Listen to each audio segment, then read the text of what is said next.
இந்த வீடியோல Naruto Shippuden season 1 episode 32 நம்ம பார்க்க போறோம். ஓப்பனிங்லயே கல்கள்லாம் நகர்ற மாதிரி காட்டுவாங்க. பார்த்தா அதுக்குள்ள வந்து டெய்டரா வருவான். எனக்கு கொஞ்ச நாச்சு பிரேக் கொடுங்கடா, செம கடுப்பா இருக்கு அப்படின்ட்டு தான் எந்திரிப்பான். கிட்டத்தட்ட அந்த இடத்துல வெடிச்சது பாத்தீங்கன்னா அவனோட குளோனா இருக்கும். டெய்டராக்கு இந்த பாயிண்ட் கூட எவனுக்குமே எதுவுமே ஆகாம தப்பிச்சிட்டாங்களேங்க கடுப்பு தான் இருக்கும். கிட்டத்தட்ட அவன் மொத்தமாவே அதை முழுங்கிட்டான் அப்படின்ட்டு கக்காஷி மேலதான் காண்ல இருப்பான். இந்த பாயிண்ட்ல டெய்டராவோட குளோன் பாத்தீங்கன்னா அந்த ஒரு டெட்டனேட்டிங் கிளேவை முழுங்கிட்டு ஆட்டுங்கிறது எக்ஸ்போஷன் சொல்லிட்டு வெடிச்சிருக்கும் இல்லையா. கக்காஷி அவரோட காமுயை யூஸ் பண்ணி கரெக்டான டைமுக்கு வேற ஒரு டைமென்ஷன் அனுப்பிச்சிருப்பாரு. எப்படியோ ஒரு டிவர்ஷனை யூஸ் பண்ணி அவனுக்கு கிட்ட இருந்து தப்பிச்சுனேன்ட்டு திங்க் பண்ணுவான் டெய்டரா. இந்த பாயிண்ட்ல கக்காஷி அவரோட காமுயை யூஸ் பண்ணி டெய்டராவோட கையை எடுத்திருப்பா இல்லையா, அதை திங்க் பண்ணி பாப்பான். யோசிச்சு பாருங்களேன், 2 கை இல்லாம அத்தனை பேத்தையும் சமாளிச்சு எஸ்கேப் ஆயிருக்கான். இப்போதைக்கு எல்போ வரைக்கும் தான் இல்லாம இருக்கு, நான் என்னோட வலது கையை கண்டுபிடிச்சே ஆகணும் அப்படின்ட்டு நடந்து போவான் டெய்டரா. சாசோரி பேட்டில் பண்ண இடத்துக்கு பாத்தீங்கன்னா ஜெட்ஸு வந்திருப்பான். ஒவ்வொரு பப்பட்ஸா எடுத்து பார்த்துட்டு இருப்பான். சாசோரி அவனோட பேரண்ட் பப்பட் கிட்ட டிஃபீட் ஆகி கிடப்பான் இல்லையா. அங்க போய் சாசோரி பார்த்துட்டு இதுதான் அவனோட ட்ரூ ஃபார்மானு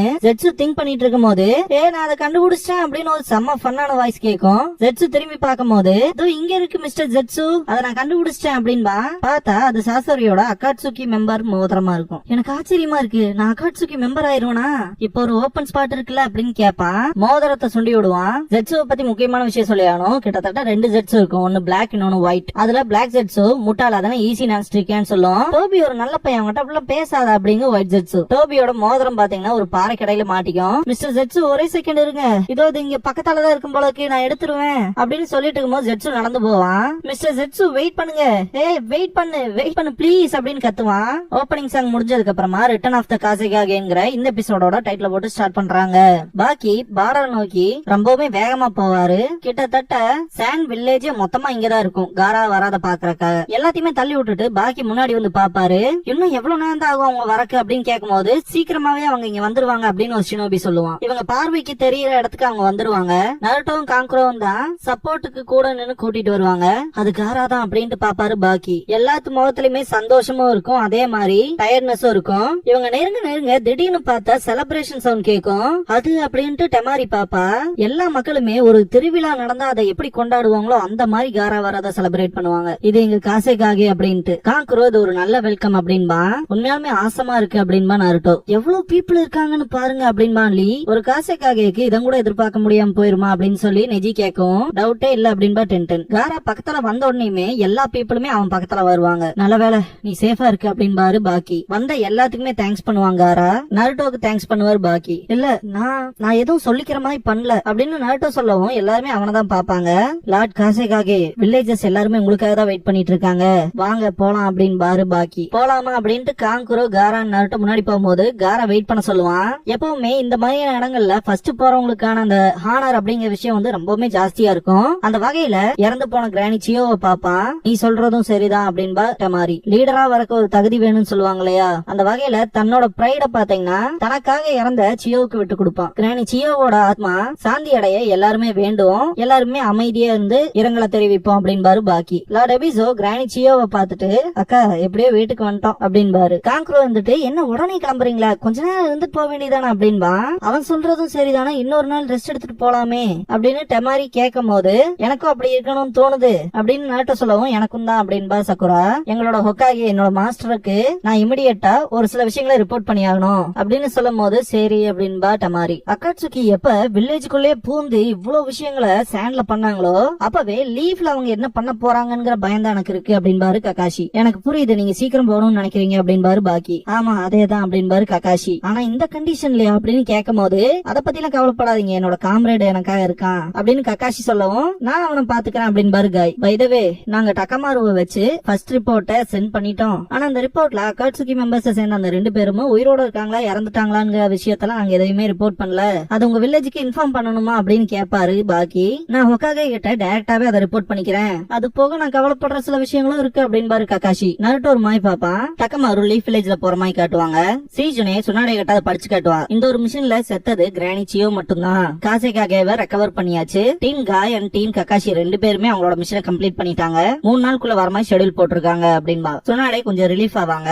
நான் ஒன்னு கேட்கலாமா அப்படின்பா சீஜுனே. கேளுங்கவும் இந்த மிஷன் வேணா நல்லா போயிருக்கலாம், ஆனா மாஸ்டர் ஜெராயா சொன்ன மாதிரி நருட்டோ ஒரு ஜின்சுரிக்கு யாரு டெய்ல்டு பீஸ்ட டார்கெட் பண்ணி வேட்டையாடிட்டு இருக்காங்களோ அவங்க பிளேஸுக்கே இவனை அனுப்பி இருக்கோம். முன்னாள் ஆன்பு பிளாக் ஆப் மெம்பர்ஸ் ஆன கக்காஷி கூட போயிருக்கலாம், இருந்தாலுமே நருட்டோவை அனுப்பிச்சு எதுக்காக இவ்வளவு பெரிய ரிஸ்க் நம்ம எடுக்கணும் அப்படின்னு சீசனை கேட்கவும் அவன் ஜின்சுருக்கியா இருக்கிறதுதான் அதுக்கான காரணமே அப்படின்பாங்க சுனாடே. ஒரு ஜின்சுருக்கிய உண்மையா புரிஞ்சுக்க முடியும்னா அது இன்னொரு ஜின்சுருக்கினாலதான் முடியும். அது மட்டும் இல்லாம அவங்ககிட்ட ஒரு மிஸ்டீரியஸான பவர் இருக்கு. எல்லாருமே இவன் மேலதான் ஒரு நம்பிக்கையோட இருக்காங்க அப்படின்னு சொல்லும் போது கிரானி சியோவோட கல்லறை முன்னாடி நிப்பான் நாருட்டோ.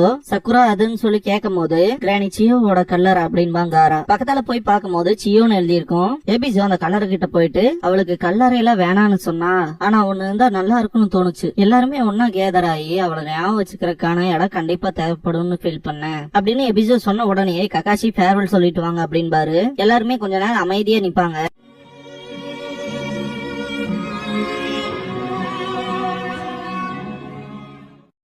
சரி போலாமா அப்படின்னு காய் சொல்லவும் லீ போலாம் அப்படின்பா. எல்லாருமே கிளம்புவாங்க. நருட்டோ அண்ட் சக்குரா மட்டும் நிப்பாங்க. நருட்டோ சக்குரான்னு சொல்லி லீ கத்துவா நம்ம சீக்கிரம் கிளம்பணும்னு. நருட்டோ வா சக்குரா போலாம் அப்படின்பா.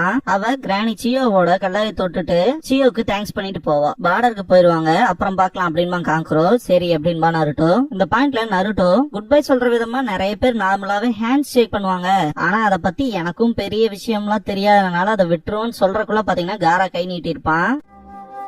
நண்பன் ஒருவன் வந்த பிறகு விண்ணை தொடலாம் முந்தன் சிறகு வணக்கம் எல்லை உண்டு நட்புக்கில்லையே.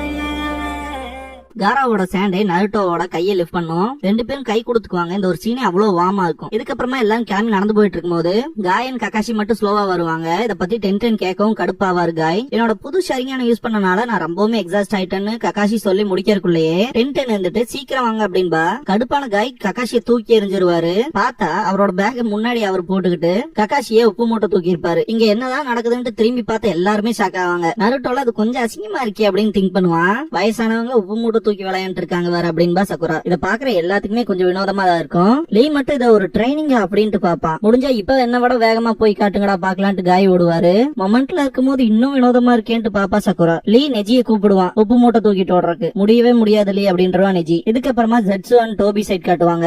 டெய்டராவோட கை மட்டும் இருக்கும். டெய்டராவும் வந்துட்டான் போல இருக்கு. அவனோட காசு ஆஃப் டெத் எக்ஸ்ப்ளோஷனா தான் இருக்கும். நீங்க என்ன ஜெட்சு நினைக்கிறீங்க அப்படின்ட்டு கேட்பான். அவன் இங்கதான் எங்கேயா செத்து கிடக்கணும் அப்படின்ட்டு டோபி சிரிப்பான். உன் கைய முதல்ல அதுல இருந்து எட்ரா அப்படின்னு ஒரு வாய்ஸ் கேட்கும். டோபி திரும்பி பார்த்தா டெய்டரா நிப்பான்.